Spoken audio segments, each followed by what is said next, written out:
Le délai accordé au M23 étant déjà largement dépassé, le gouvernement congolais a fait savoir ce mercredi que toutes les éventualités sont désormais possibles pour la sauvegarde de son intégrité territoriale. Le Congo va se faire respecter de gré ou de force, a fait savoir le vice-premier ministre des Affaires étrangères. Entre-temps, la population s'impatiente. À Goma, les mouvements citoyens ont gagné les rues ce mercredi pour réclamer déjà la fin de la mission de la force régionale de l'EAC, jugée inefficace et inopportune, une manifestation réprimée par les forces de l'ordre. Pour la deuxième fois de suite, les Léopards ont concédé le nul face aux Ivoiriens cette fois-ci. Ce qui fait pour le moment qu'une maigre moisson de 2 points dans ce groupe B du championnat d'Afrique des Nations organisé en Algérie. Mesdames et messieurs, bonsoir. Le gouvernement va littéralement prendre le taureau par les cornes. À défaut du dialogue, il faut assurer l'intégrité territoriale, même par la force. C'est ce qu'on peut lire entre les lignes dans ce communiqué du vice-premier ministre des Affaires étrangères rendu public ce mercredi. Face au refus des rebelles du M23 de libérer les zones occupées depuis plusieurs semaines, malgré son adhésion aux différents processus de paix, notamment de Luanda et du Kenya, le gouvernement a décidé de passer à la vitesse supérieure. Le gouvernement congolais interpelle également la communauté internationale et lui demande de prendre ses responsabilités en sanctionnant les autorités rwandaises et les leaders du M23 qui défient et violent le droit international ainsi que les droits de l'homme dans l'est du pays. À l'Assemblée nationale, les députés nationaux du Nord Kivu ont réagi après les attentats meurtriers de Kassindi faisant plusieurs morts et blessés. Les élus du peuple demandent à ce que le gouvernement prenne les victimes en charge et profite de l'occasion pour demander à la communauté internationale de cesser tout soutien au M23 et surtout de réévaluer le déploiement de la force régionale. Profondément consternés par cet énième acte terroriste, nous sommes à vos côtés dans ce désastre. Toutes nos condoléances aux familles éplorées et notre compassion aux différentes victimes. Nous partageons cette douleur et toutes nos pensées vous accompagnent pour vous aider à trouver au fond de vous la force de surmonter ce moment tragique. Nous vous encourageons pour votre résistance et votre lutte contre l'asservissement et la capitulation entre les mains de l'envahisseur qui tient à prendre nos terres, qui viole, tue et pille nos biens comme moyen de pression pour nous contraindre d'adhérer dans son schéma de la balkanisation de notre pays. Nous demandons au gouvernement de mettre tout en œuvre pour assister les victimes ainsi que le personnel soignant, traquer les terroristes et déférer devant la justice tous les auteurs de ces actes qui heurtent la morale de l'humanité. Pendant cette période où notre pays est menacé dans son intégrité territoriale, nous appelons notre peuple à plus d'unité et de cohésion nationale. Au jour J+2, prévu pour le retrait des M23 des zones occupées, rien n'a été fait non plus. Au contraire, le M23 a conquis de nouveaux espaces. Les députés nationaux, élus du Nord Kivu, recommandent au gouvernement de la République d'évaluer avec ses partenaires de l'EAC la feuille de route du communiqué de Luanda du 23 novembre 2022 et d'en tirer toutes les conséquences. À la communauté internationale et à l'EAC, exercer une pression sur le Rwanda en vue de mettre fin à son soutien au M23. Et dans la rue, la population a passé son message également, inquiet de la situation inchangée malgré la présence des éléments de la force régionale. Goma s'est jeté dans la rue ce mercredi pour réclamer l'arrêt immédiat de cette mission. La population a massivement répondu à l'appel des mouvements citoyens avant que la police ne réprime la manifestation par les muscles. Nous avons organisé une manifestation pacifique. C'était relativement à la date butoir des dirigeants réunis de l'EAC à Luanda pour attaquer les M23. La date butoir était le 15 janvier. Et aussi, comme la date a expiré, on voulait demander à nos FRDC de nous donner de précisions sur quand ils vont attaquer. Il y a 4 arrestations, il y a des blessés graves, il y a même des journalistes blessés et arrêtés. Ou au moment où nous nous donnons à manifester pour accompagner notre pays à recouvrer de ses libertés et à déjouer ces complots internationaux, mais il y a certains généraux qui collaborent avec l'ennemi qui viennent disperser la population pacifique. On avait déjà trouvé un compromis avec les maires de la ville qui nous avaient demandé d'aller déposer les mémoires à la mairie parce que le gouverneur était absent. Et quand on manifestait calmement, il est venu nous disperser et lui-même a tiré à balles réelles dans les manifestants pacifiques. Il y a eu des blessés, moi-même qui vous parle, je suis blessé au bras gauche. Débutons à présent la longue série des leaders d'opinion qui s'enrôlent et invitent la population à le faire. Les promoteurs de l'ONG Dieudonné Fikiri Alimassi est passé à l'acte en compagnie des membres de sa fondation pour la solidarité et le développement. C'était dans la commune de Limété au centre ITC. Après les opérations d'enregistrement et des captures suivies de la délivrance de la carte d'électeur, Dieudonné Fikiri Alimassi, le premier vice-gouverneur de la Banque centrale du Congo, a été surpris à sa sortie du centre d'enrôlement par la présence massive des membres de la fondation qui porte son nom, venus de Kisenso, aussitôt qu'ils ont été informés de sa présence. Prenant la parole, Dieudonné Fikiri Alimassi les a exhortés de s'enrôler massivement, à l'instar de tous les Congolais. Ma membre de la Fondation Fikiri Solidarité Développement, bon s'enrôler, n'enga nauti comme yarole. Je demande à tous les membres de la Fondation Fikiri Solidarité Développement de s'enrôler comme je viens de le faire. Il faudra que les membres de la Fondation soient nombreux pour accompagner le processus électoral. J'occupe une fonction qui ne me permet pas d'être candidat comme en 2018, mais c'est la Fondation de prendre la décision concernant les candidats. La Fondation candidat En guise de reconnaissance, une maman de la fondation n'a pas tari les mots pour lui exprimer la gratitude de la population de Kisenso. Papa, merci. Nous vous remercions pour nous avoir sortis de la souffrance. On s'est levé à 4 heures pour aller puiser de l'eau à Matete. Dieudonné Fikiri Alimassi a en outre souligné que cet appel à l'enrôlement n'est pas à confondre avec une sensibilisation politique, étant lui-même apolitique. À Massina, alors qu'il s'est présenté pour une simple obtention de sa carte d'électeur, Jonathan Bellossou Kawata, autorité morale de l'ABG, a été surpris par une masse populaire, l'obligeant carrément à transformer le centre en un lieu de meeting. Il a appelé au respect de ce droit civique, mais aussi au soutien du président de la République. Toutes ces apparitions publiques à Tchangou sont des événements vu le temps qui court. Ce mardi encore, à l'occasion de l'obtention de sa carte d'électeur, Jonathan Bellossou Kawata, leader naturel à Kinshasa, a drainé une foule jusque dans son centre d'enrôlement habituel à Massina. Pendant qu'il remplissait les formalités d'usage, ses sympathisants accouraient sur place, transformant quasiment ces centres d'enrôlement en un lieu de meeting, car la population voulait à tout prix écouter un mot de la part de l'autorité morale de l'Alliance pour la bonne gouvernance, leur porte-parole attitré au plus haut sommet de l'État. Bon citoyen, je suis venu prendre ma carte d'électeur, une façon aussi d'encourager toute la population de Tchangou de faire comme moi, puisque les élections qui pointent à l'horizon sont des élections stratégiques pour la population de Tchangou. J'ai toujours dit que Tchangou est orphelin. En 2023, Tchangou doit avoir un parent qui doit s'occuper de Tchangou. Et je suis là pour ça. C'est pourquoi je demande à toute la population de Tchangou de venir se faire enrôler afin de se choisir des responsables qui vont s'occuper de Tchangou. Tchangou ne doit pas toujours continuer à être comme un escalier des autres. Voilà le message que je peux donner, message de mobilisation de notre population à se faire enrôler. Un message aussi d'encouragement à la CENI pour qu'elle continue à faire ce travail. Soutien à Félix Tshisekedi pour un nouveau mandat, la position de l'ABG de Jonathan Bellossou est très claire. Fort de son adhésion populaire, ce parti phare compte remporter énormément de sièges aux législatives à Kinshasa et à travers le pays, où il est quasiment implanté dans toutes les provinces. Thierry Monsenepo, membre du bureau politique de l'Union Sacrée et leader de la jeunesse de la Convention des Congolais Unis, CCU, a aussi obtenu sa carte, cette fois-là dans la commune de Mongafula à Lukunga. À cette occasion, il a appelé les Congolais à faire de même.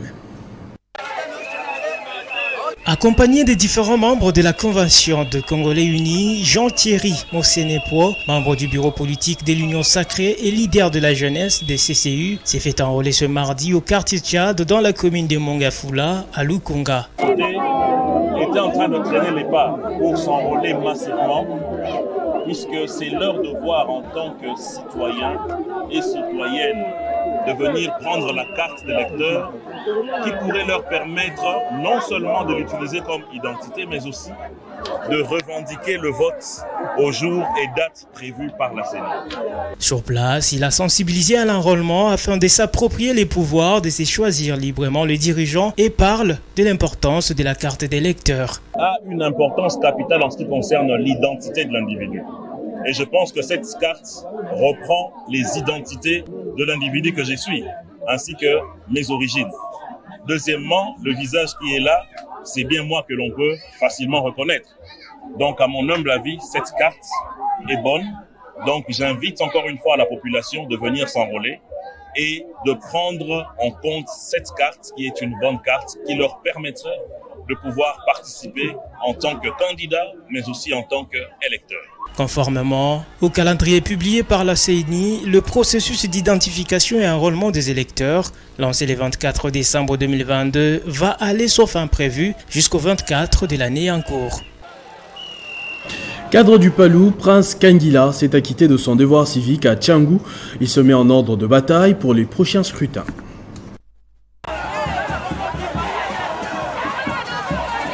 C'est en Chipoy que de milliers de militants du parti Lumbiste unifié de la Tchangou ont accompagné Maître Prince Kangila, cadre du Palou, au centre d'enrôlement des électeurs à Kimbantseke. Aujourd'hui, nous avons répondu à l'appel de l'initiateur de l'Union sacrée, son Excellence Félix Antoine Tshisekedi Tshilombo, qui nous a demandé de sensibiliser nos populations pour un enrôlement massif.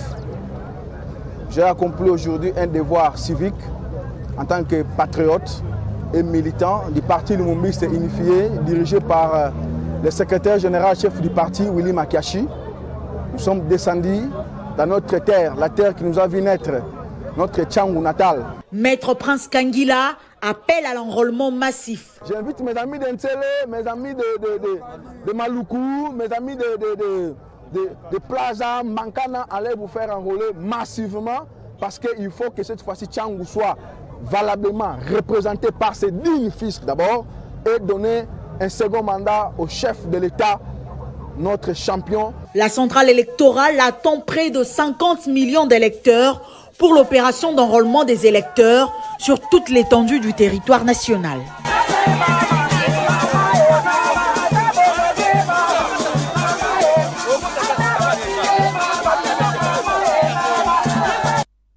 Régine Kingunza Wata, députée provinciale élue de Mongafula, a obtenu sa carte d'électeur et pas de façon inaperçue. Elle a été accompagnée par plusieurs militants de sa base à qui elle a apporté soutien et solutions tout au long de son mandat. C'est en effet une affection justifiée à l'endroit de Régine Kingunza Wata, Mongafula. Elle, qui s'est toujours montrée proche de la population en toutes circonstances. Quand elle se décide de remplir ses devoirs civiques, la maman Solution, présidente de la Ligue des femmes de l'ABG, est accompagnée dans la joie par sa base électorale. Très écoutée et adulée dans ce coin de la ville de Kinshasa, Régine Kingunza Wata, après avoir obtenu sa carte, a appelé la population à l'imiter pour pouvoir voter des dirigeants et contribuer à la stabilité des institutions à la fin de l'année 2023. 2023, c'est aussi l'année du triomphe de l'ABG qui a battu un travail de fond ces dernières années et elle l'a fait savoir.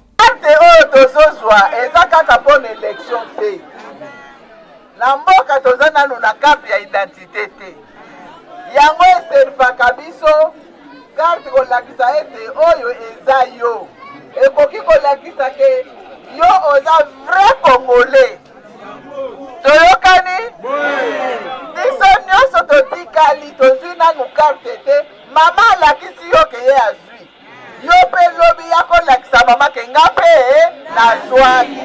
Durant son mandat à Mongafula, Régine Kingunza Wata ne manque à aucun rendez-vous de l'actualité avec la population. Elle est à leur côté en temps de fête pour célébrer, comme en temps de pleurs pour sécher leurs larmes. Elle est à la manœuvre de plusieurs plaidoyers pour des infrastructures dignes, mais aussi des multiples dons en faveur de l'indépendance économique des cas sociaux. La présidente fédérale de la FDC Lukunga, Immaculée Sibalonza, qui accompagnait plus de 500 cadres militants de sa fédération, s'est fait enrôler ce mardi 17 janvier 2023 au complexe scolaire La Sommité dans la commune d'Engalima. Elle a invité notamment toutes les femmes qui représentent 52% au total de la population à se faire enrôler massivement afin d'espérer une bonne représentativité dans de futures institutions. C'est au complexe scolaire La Sommité, un des centres d'enrôlement de la commune d'Engalima, que la présidente fédérale de l'AFDC Lukunga a choisi de remplir son devoir civique. Sur place, Immaculée Sibalonza, qu'accompagnait plusieurs centaines de militants de ses partis chers au professeur Modeste Bahati Lukwebo, a rempli toutes les formalités avant d'obtenir sa carte d'électeur. Je viens de remplir un devoir civique, de m'enrôler pour me permettre de postuler comme candidate à la députation provinciale dans la commune d'Engalima et de voter mon président qui est le président de la République, Antoine Félix Tshisekedi Tshilombo. La présidente fédérale de l'AFDC Lukunga a par la même occasion invité toute la population à faire de même. Je demande à toutes les femmes, à tous les hommes, j'insiste beaucoup sur les femmes parce que la femme représente 52% de la population congolaise, à s'enrôler massivement. Que toutes les femmes s'enrôlent pour voter utile et pour voter les femmes, pour qu'il y ait parité dans toutes les institutions de la République. Rappelons que l'Alliance des forces démocratiques du Congo est membre de l'Union sacrée et s'aligne derrière la vision du chef de l'État, Félix-Antoine Tshisekedi Tshilombo. Jésus Noël Cheke s'est lui aussi enrôlé en perspective des échéances électorales. Il a été accompagné d'une foule d'amis et sympathisants. Le président de Initiative pour une nouvelle ville de Kinshasa a lancé un message de soutien aux actions du chef de l'État. Cette descente de Jésus Noël a été marquée par une mobilisation à donner froid au dos. La caravane motorisée qui a réuni près de 10 000 personnes avait commencé à la cathédrale Notre-Dame de Lingwala. La foule tout de bleu vêtue a emprunté par la suite l'avenue Itaga, Mouchi et Kabinda pour chuter au lieu d'enrôlement à l'Athénée de Lingwala. La masse venue manifester son soutien indéfectible aux notables de Lingwala a été invitée à un enrôlement massif. Je lance un appel pressant à chacun et chacune de vous, mes frères et sœurs, à vous enrôler massivement pour obtenir votre carte d'électeur. Afin que tous nous puissions exercer notre droit civique, nous sommes déterminés à redorer l'image de notre ville, la province de Kinshasa.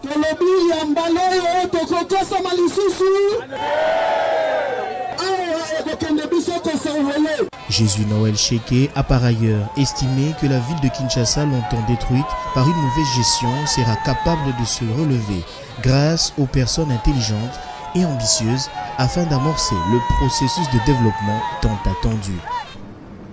Le président national de l'ONG Solidarité et Développement, Jovi Kikufi Emmanuel, a obtenu sa carte d'électeur ce mercredi à Maluika, dans la commune de Ngalima, accompagné de ses membres. C'était une occasion pour lui de sensibiliser les Kinois sur les avantages de ce devoir civique. S'enrôler est une obligation de tout citoyen afin de participer à l'exercice politique et démocratique de son pays, estime Jovi Kikufi Emmanuel, président de Solidarité et Développement du Congo. Il a dit lors de son enrôlement ce mercredi 18 janvier 2023 au complexe scolaire Bobotoli, au quartier Maluika, dans la commune d'Engalima. Il était accompagné de membres de son ONG venus eux aussi se faire enrôler à cette occasion. Sur place, le président de l'ONG Solidarité et Développement du Congo a profité de l'occasion pour sensibiliser la population sur les avantages de l'opération d'identification et d'enrôlement des électeurs. La population congolaise, et plus précisément va s'enrôler massivement pour l'échéance électorale. Pour le président de l'ONG Solidarité et Développement du Congo, à travers cette carte, l'électeur va avoir le pouvoir de désigner les dirigeants qui vont gouverner le pays. Ainsi donc, Jovi Kikufi Emmanuel, président de l'ONG Solidarité et Développement du Congo, vient de répondre à un devoir civique, un devoir démocratique et républicain qui lui permet d'avoir le pouvoir de mettre un choix, de sanctionner, de gratifier et de renforcer la démocratie en République démocratique du Congo. Depuis le début de la semaine, l'autorité morale du parti politique Vision Faci séjourne à Kinshasa en provenance de Lubumbashi, un séjour qui se justifie par le besoin d'implanter davantage ce parti dans la capitale et de rencontrer ceux qui adhèrent à cette cause. À la tête d'une forte délégation, le président du parti politique Vision Faci rénové, Kalimbuyi, est arrivé à Kinshasa en provenance de Lubumbashi. Près du tarmac de l'aéroport de Njili, il a été accueilli par les membres de son parti venus en grand nombre, bravant ainsi la pluie qui s'abattait dans la capitale congolaise. Chemin faisant, il n'a qu'un seul nom, Félix Antoine Tshisekedi Tshilombo. Kalimbuyi a par la suite échangé avec ces derniers en donnant les motifs de sa présence à Kinshasa, et c'est après une présentation faite par le secrétaire général Jefté Bandé. Vous et moi réunissons-nous pour aider le chef de l'État. Si nous les soutenons très bien en cette année 2023, tout le monde ira bien. Il a profité de l'occasion pour demander aux membres de son parti de s'enrôler massivement afin de donner à Félix Antoine Tshisekedi Tshilombo la majorité parlementaire aux élections de 2023.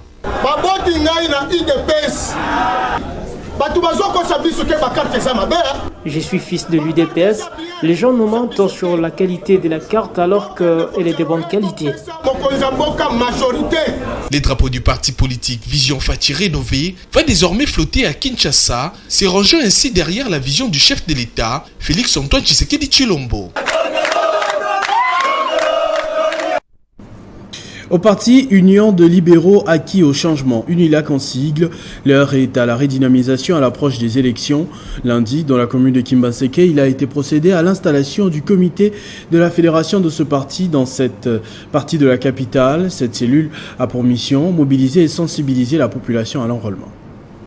Cette cérémonie avait pour ultime axe l'installation du comité de la fédération du district de la Tchango. Le président de l'Union des libéraux acquis au changement a à cette occasion transmis la vision du parti aux nominés. Le premier message, c'est porter haut, fort, dans la population de la Tchango, les valeurs que l'UNILAC incarne. À quelques jours de la fin du processus de l'enrôlement, Simon Bolingué a exhorté la population de la commune de Kimbanseke à l'enrôlement pour un vote utile à tous les niveaux. Oui, la dernière semaine, bien sûr, nous leur demandons de s'enrôler massivement, afin d'exprimer à travers leur vote ces valeurs. Et je voudrais ajouter UNILAC, qui est membre à part entière de l'ANB, un regroupement dont le ministre d'État Guy Luando Moyo en est l'autorité de référence.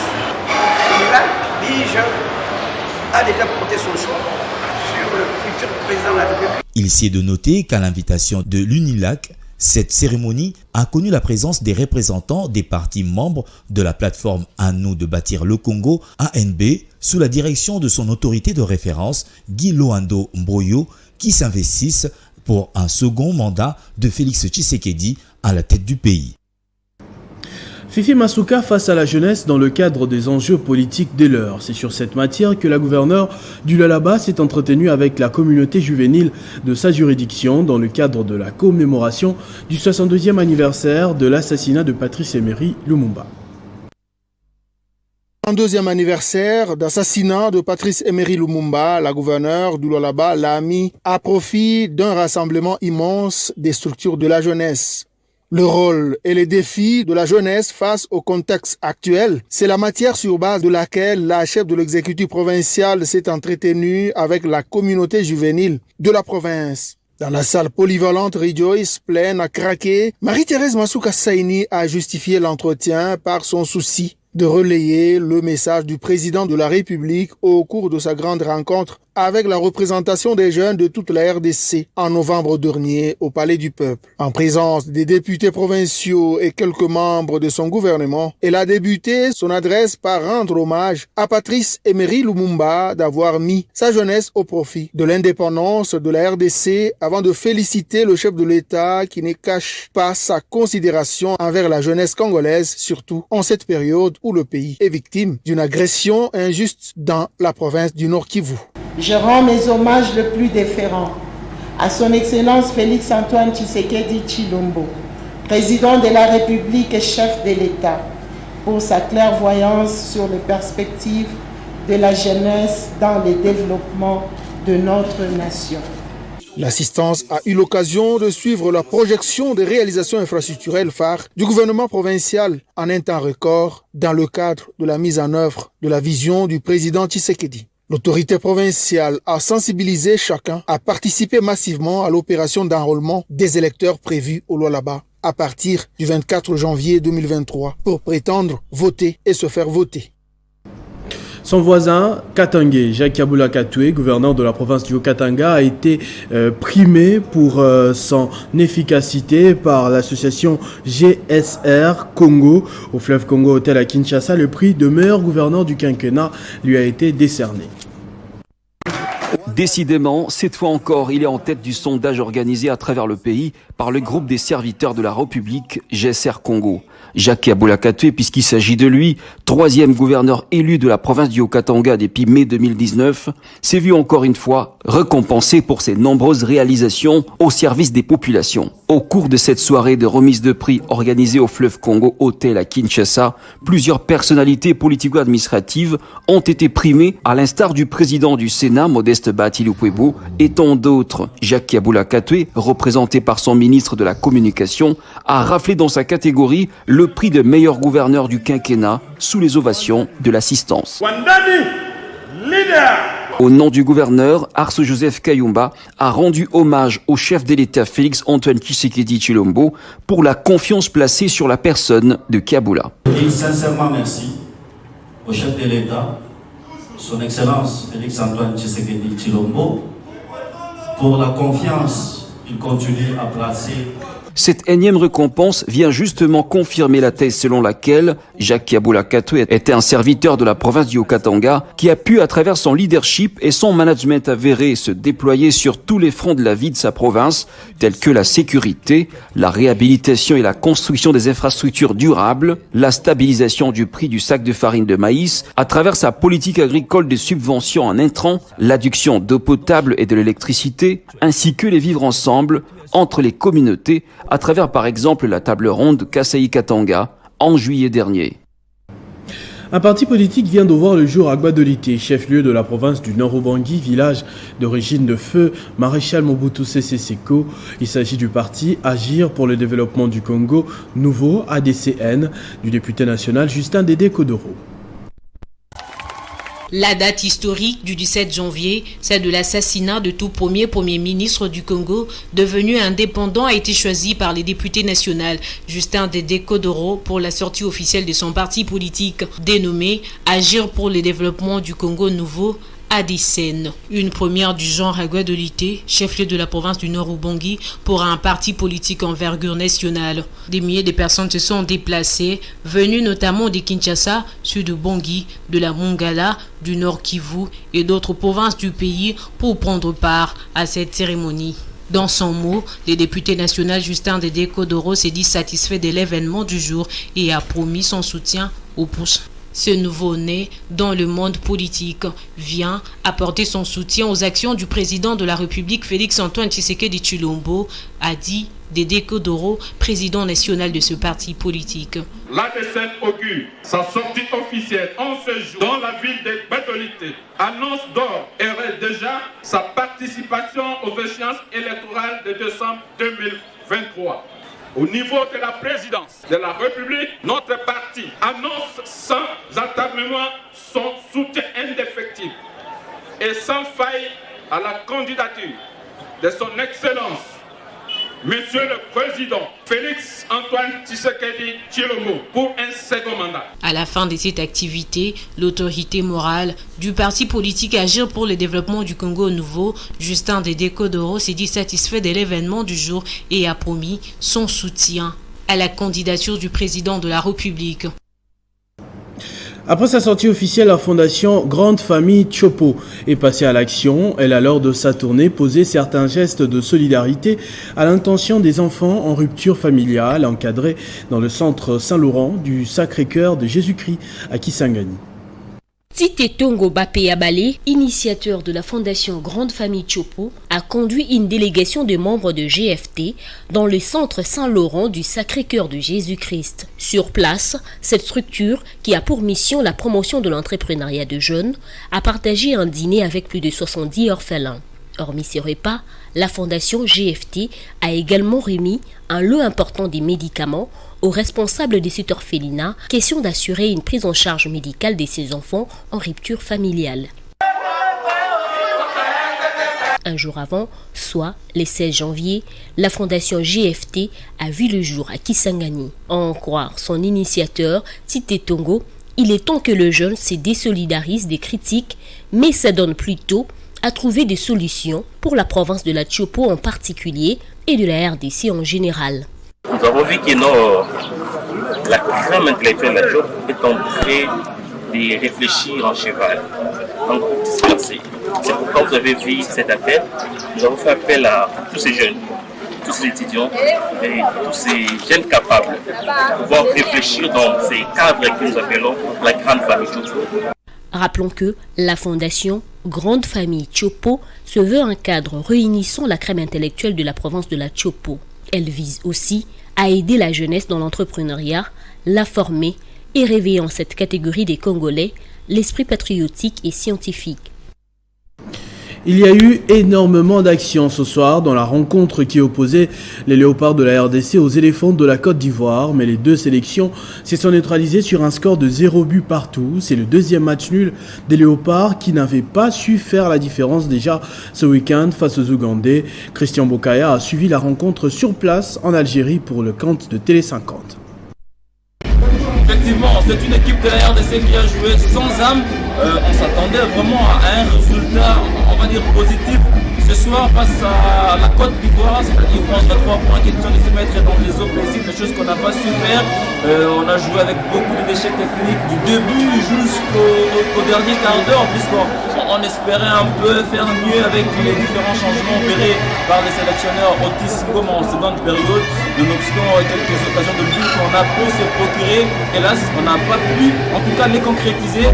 Bref, un match nul qui complique les choses pour la RDC, même si on garde encore notre destin en main. On devra maintenant aller absolument ou impérativement chercher la victoire face au Sénégal. Ce sera bien sûr lors de la dernière journée, mais déjà si le Sénégal gagne ce soir l'Ouganda, les grands de la Teranga seront d'office qualifiés pour le quart de finale.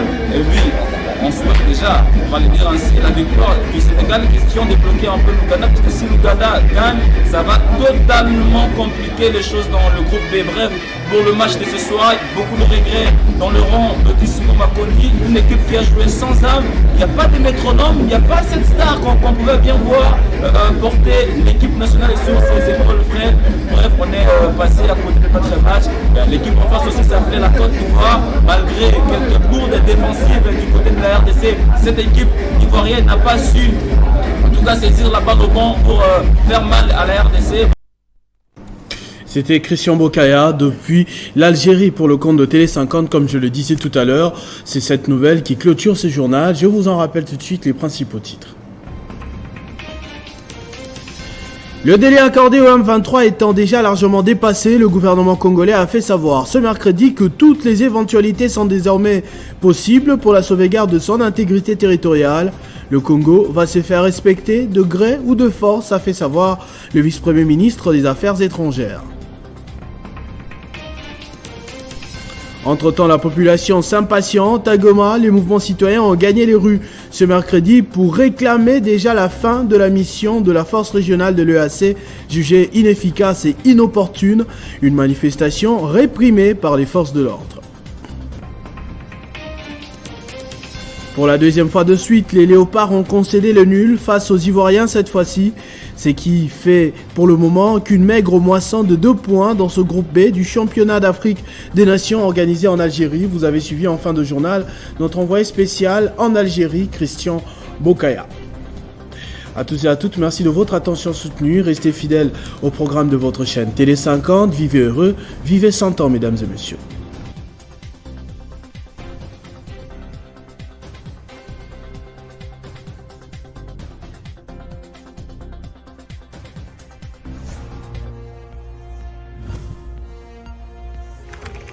L'actualité reste incontinue.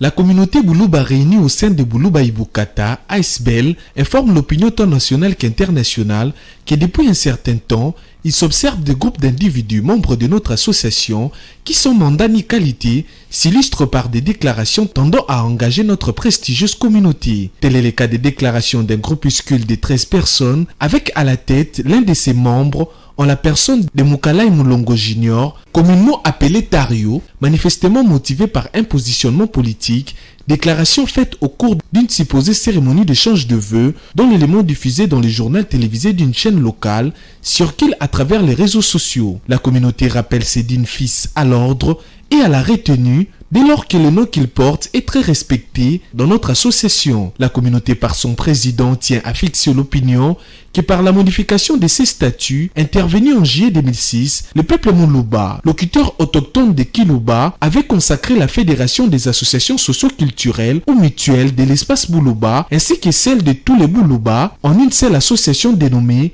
Boulouba Ibukata Asbel, en sigle Baloubakat Asbel. Il s'agit en l'occurrence des Balouba du Katanga dont se réclament ces groupes, aujourd'hui répartis entre les provinces du Haut-Katanga, Olomami, Lualaba et Tanganyika, Benekabamba Ngombe et Benematamba du territoire de Luilu, Balubu Shakadi du territoire de Ngandajika, Balubalubangule du territoire de Kabinda, Baoumi ou Bayamba du territoire de Kole et tant d'autres.